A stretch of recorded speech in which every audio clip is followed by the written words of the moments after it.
All right, so hello everyone, and welcome all future and present physiotherapists to this physiotherapy quest organized by Physiotrendz.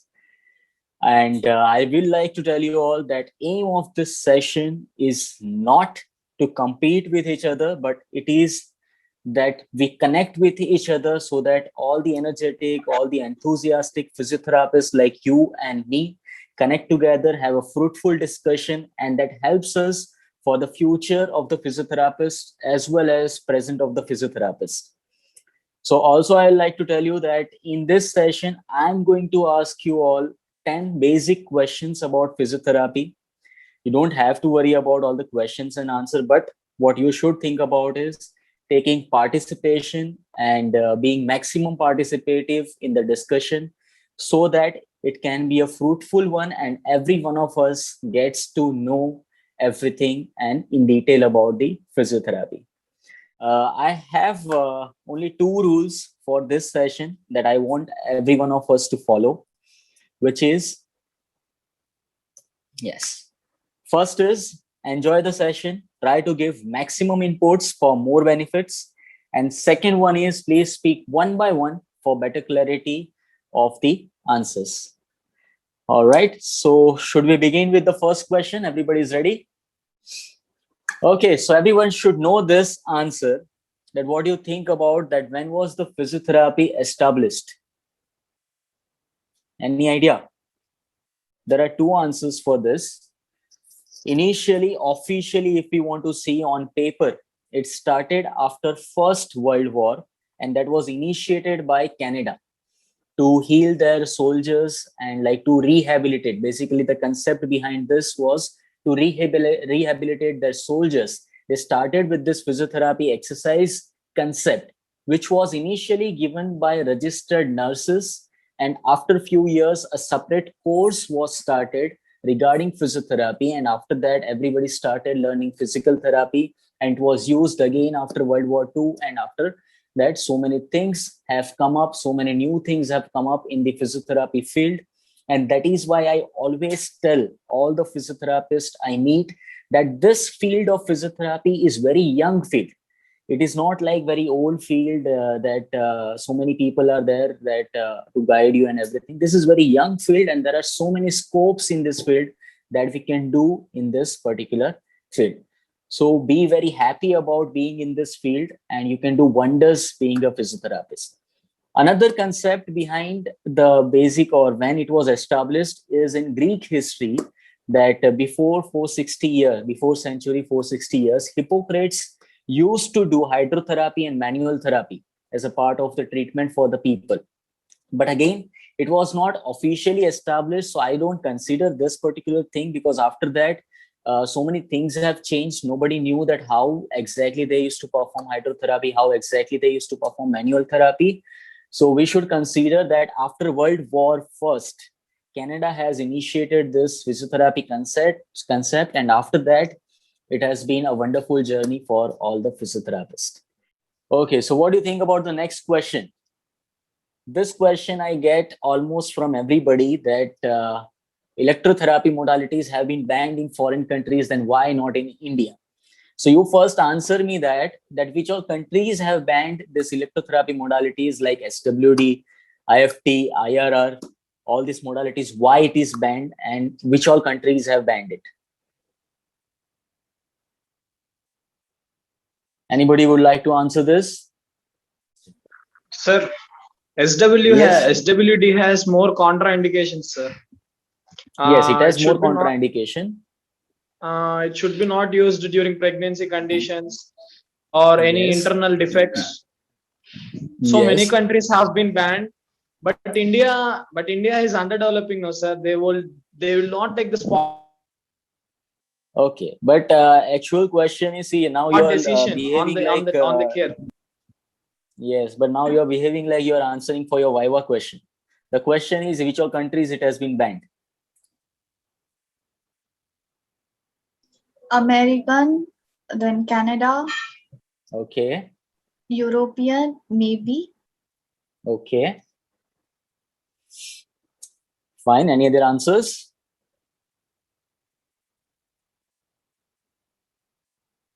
Okay, so let me tell you, yes, as you told that it has so many contraindications, and because of that, we think that so many countries have thought of banning all these electrotherapy devices. But the real truth behind this is that Australia and Canada, these two countries, have decided to use it with proper precautions, which means there is a partial ban on all these modalities. For this particular modalities, they have to acquire special certificates to use it, and then only they can use it in that particular clinics. So that is one thing. And other countries like Japan, USA, UK, they have not officially banned any modalities like this, but they by themselves have stopped using these modalities because of its harm effects, radiological harm effects on the patient's body as well as on the therapist's body. So if we see legally there is no complete ban on all these electrotherapy devices, but there is a partial ban in only two countries like Australia, Canada, and Japan, USA, UK. They have continued with using, but with proper precautions. Yes, you want to say something, Zanab? So I have one question. Yes. So what does exactly partially ban means? See, partially banned means, as I told you, to acquire this equipments or to use these equipments, they will have to get a special certification from the government that why they want to use this particular instrument in their clinic or in their hospital area. And according to that, on the basis of that, if government feels that yes, this particular center should have this equipments, then only they allow them to use this kind of equipments. That is what they mean by partial banning. Okay, thank you, sir. Yes. Yes, Chaitanya, do you want to ask anything on this question? No, sir. Thank you, sir. Okay, Thanks for the Chaitanya. information. Thank you I have so not much. understood the question, sir. Sorry, sir. No, that's okay. That's okay. It's a prop. It's not. You don't have to feel bad, and I'm sorry if I made you feel bad. Yeah, thank you so much. Okay, Thank you so fine. much, sir. So moving on to the next question, what it can be. Now, this is very easy question. I hope everybody can answer this. That any 20 conditions that has been treated by physiotherapist. First, I want answer Sir, for this particular condition that Sachin Tendulkar is getting treatment for. Golfer's elbow. Okay, very nice. But right now, Sachin Tendulkar is taking in this photograph treatment for his back. lumbar, sir. Yes, lumbar spine. Very nice. So, any other conditions? I want 20 names of lumbar puncture. conditions. Yes, come on, go for it. Sir, osteoarthritis, periarthritis. Okay. Hamstring stretch. Very nice. Very nice. Then Rheumatoid arthritis. Bell's rheumatoid palsy. arthritis. Yes, very good. Bell's palsy. Facial palsy. Yes, very nice. Saturday night palsy, wrist drop, foot drop. Frozen shoulder. Yes, wrist drop, foot drop. Very nice. Parkinson's. Ankle drop. Okay, foot drop is ankle drop. Same thing. Physio, you have raised hand. Do you want to answer? Alignment correction. Yes. Alignment correction. Alignment. Yes. Posture correction. Very good. Then Muscular dystrophy. muscular dystrophy. Very nice. Gait. Come on. Okay, in gait, what? Correcting all the abnormal gaits, we can say. Walking gaits. Golfer's elbow, tennis elbow. Okay, very nice. Still 5 more are there. 15 you have told. Tendinitis. Tendinitis. Okay, come on. You cannot take cervical so much time. spondylitis. Yes, cervical spondylitis, lumbar spondylitis. Okay, good. Neuromuscular function. Neuromuscular function, yes. Limited range of motion. Limited, yes. Chest manipulations. Post-traumatic stiffness. Yes, breathing exercises, all the conditions of lungs like COPD, emphysema. Yes. So this question was Ankle sprain. basically, yes, ankle sprain, to make you all understand that we physiotherapists are capable of treating more than 20, more than 100 conditions overall. There are no conditions that cannot be treated by physiotherapists. So I have listed down certain conditions, but more than that, we can treat patients. As you all can see here, most of the answers you have given. Few of the things you might have missed, like ataxia, Alzheimer's, carpal tunnel syndrome, ankylosing spondylitis, CABG. I was saying, starting from orthopedic condition, neurological condition, cardiorespiratory, each and every field, we have so many conditions to treat. And physiotherapy is only field which works in so many diversity.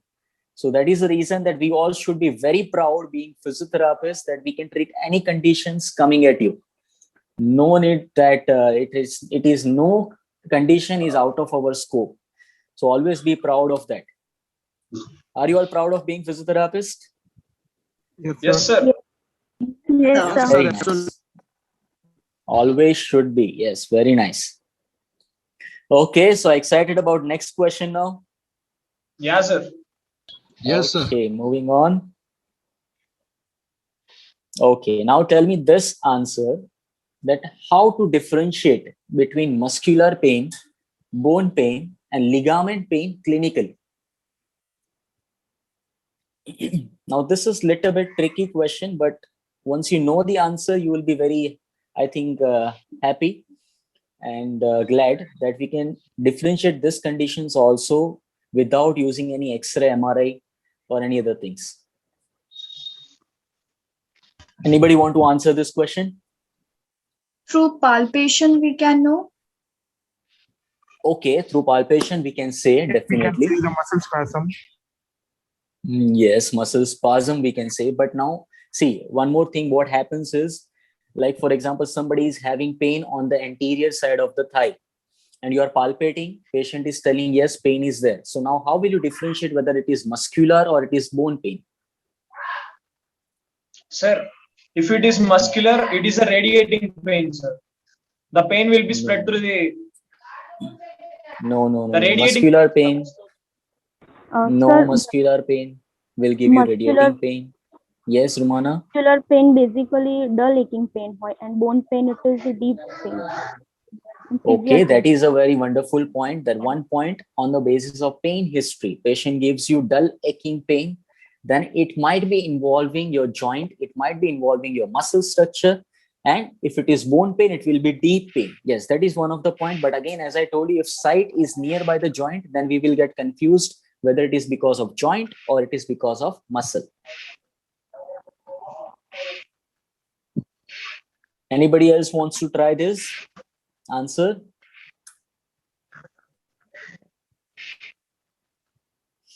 Okay, then I guess I will just move on and I'll give you answer for this question. See, to answer this question, it is very easy that you perform active movements, passive movement, and resisted movements on your patient. And then after that, if active movements and resisted movements are painful, then we can tell it as a muscular pain. Why? Because to perform any activity, we need contractions of the muscle. And while performing that contractions, patient is feeling pain, then it is directly indicative that it is because of the muscular structure. Then if it is bone pain, then patient will have pain even while working. Like, for example, even if actively patient is performing any movements, even if patient is at rest, even if you're performing passive movements, all these movements patient will have continuous pain at particular one side. So that is how we can differentiate that this pain is coming from the bone. And if it is ligament pain, then only while you are stretching the particular structure passively, then only patient will get the pain. Then it is called as ligament pain. Understood the difference here? Yes, sir. Yes, sir. sir.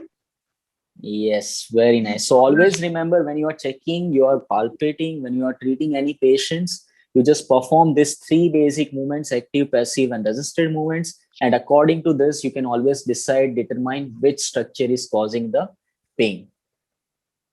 What Okay, about moving. nerve pain, sir? Nerve pain always radiating. and it always never is at particular one point. Remember that. And for nerve pain, you can always check for the dermatomes and myotomes. So in that particular area, you check for either dermatomes, myotomes, or also you can, if any particular nerve root is there, which is there for the reflexes as well, then you can check for the reflex as well. Like for example, L4, L5 nerve compression is there. You look for the ankle reflex.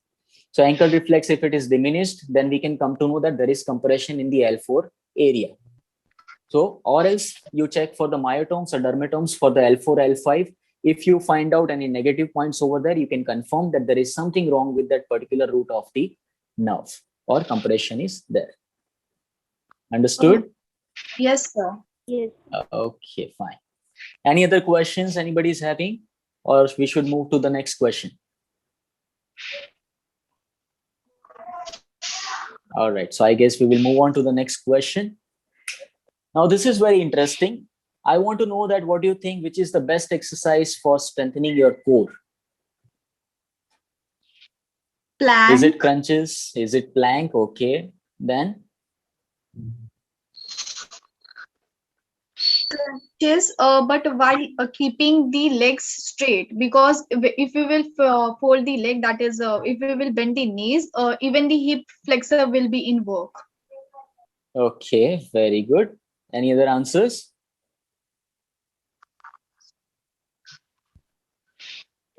Russian Sir, twist, crunches, planks.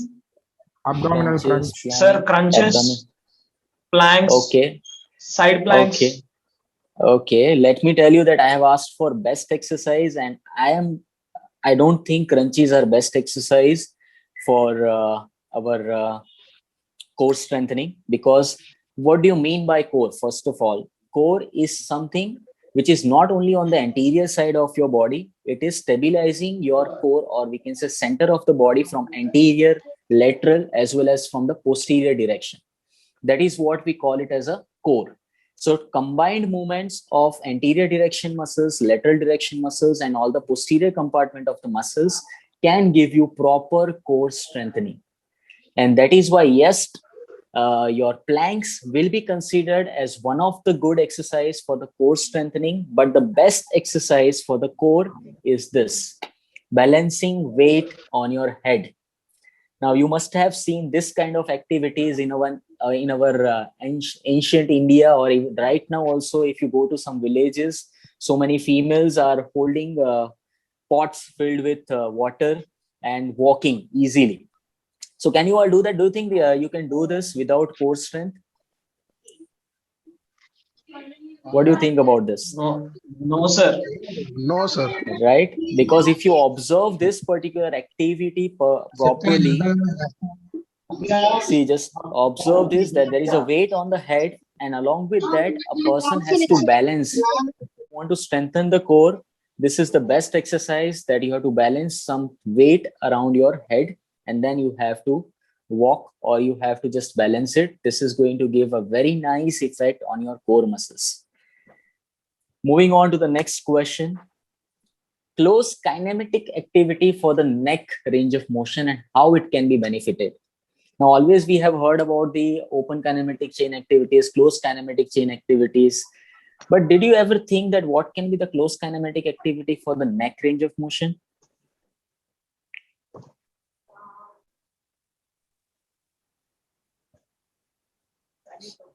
Yes, in this picture, what kind of exercise patient is performing? So active resisted. Active resisted, not. It is isometric exercise. Isometric exercise. Yes, it is isometric exercise for neck muscles, which we normally give to the patient for reducing their neck pain. See, open kinematic activity is something in which your distal proximities or distal limbs are free. Like for example, right now I'm performing elbow flexion, extension, elbow flexion, extension. So this is open kinematic activities for my upper limb.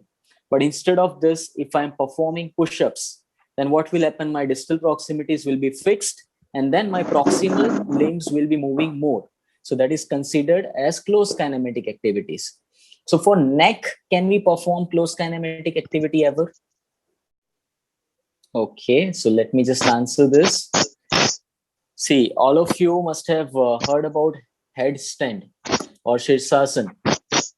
If you're doing Shirsasana, exactly that is the same position in which there will be a close kinematic activity of your neck muscles. But again, movement is must for that, so that rather than going for the Shirsasana, you consider your patient being in this prone lying position, and after in this position you ask them to put weight on that particular area and then perform the neck flexion and extension, so that automatically can that automatically can cause close kinematic activities for the neck muscle, and that is very beneficial for treating neck pain or to improve the strength of the neck. Now, sometimes we think that what we will do by improving the strength of the neck, but neck strength is very, very, very important in all the upper limb activities as well as for the strength of your upper back, because trapezius muscle is there to stabilize, as well as posteriorly we have rhomboidus and all the rotator cuff muscles which are stabilizing the shoulders. Then only we can perform proper neck movements. Understanding this concept? Yes, sir. Okay. All right, people. So actually, we are running out of time. So I would say that rather than going for the next question, I want that all of you give some inputs about today's session, so that the next few questions which are remaining and few more questions I already have, that I will edit up and we will have another session like this. But I want your opinions about this session. What all things can be added up? What all things can be more better, that I want to know from all of you. So any questions, any comments, any feedback for this particular today's session? Sir, it is very helpful and thank you so much for this session. Sir, Informative. Yes, thank you. Okay. Yes, sir, Chaitanya? you can ask questions about different fields of physiotherapist. Okay, definitely I'll do that. Different fields. Not only the subject, but also the fields of the physiotherapist. We can know more knowledge also, no, sir. Yes, definitely. I have that in mind, but as this was the first session, I thought that first we will understand that what level of questions we are going to deal with, and after that we can continue with more sessions. But thank you for your suggestion. Then, Thank any you, other sir. Thank you so suggestions? much. Yes. Sir, this Any is other very suggestions? Yes, thank you so much. Any questions you have after knowing these questions, like few five, six questions we discussed today? So any questions that came in your mind after this session? Sir, I have a doubt about core exercise, sir. Yes, please ask. Sir, how the core strength will be increases if we lift the things on the head, sir? Okay. For this, Chaitanya, I'll give you one answer that first, what you do is at home, you try to balance something Sir. on your head. Like, let it be a bigger object which you can balance very easily. Let it be a small pillow. Okay, pillow you just try to balance on your head, and then try to walk Sir. just 50 meters and come back.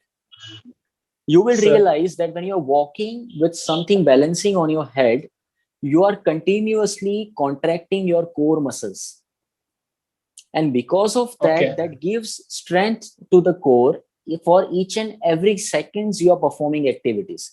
Now if we consider plank, if you consider crunches, in all these activities what happens that the contractions are limited. We can perform few contractions for particular repetitions, and Only after one that, part. yes, exactly, and that also initiates only one part of the muscle. But when you're performing some activities like this, it involves whole side of the core, which is lateral, anterior, and the posterior direction.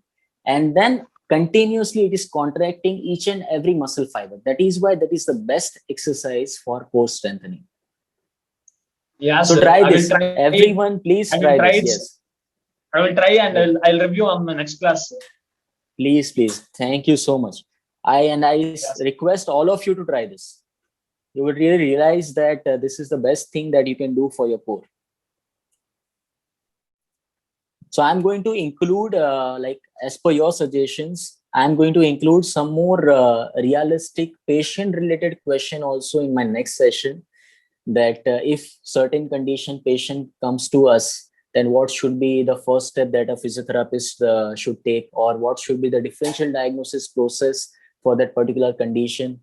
I will plan some questions like that so that everybody gets benefits of it, and that, excuse me, so that will be some common conditions, so that you are seeing, you are watching this kind of patients on the daily basis, so that it will be more beneficial for our physiotherapy practice as well.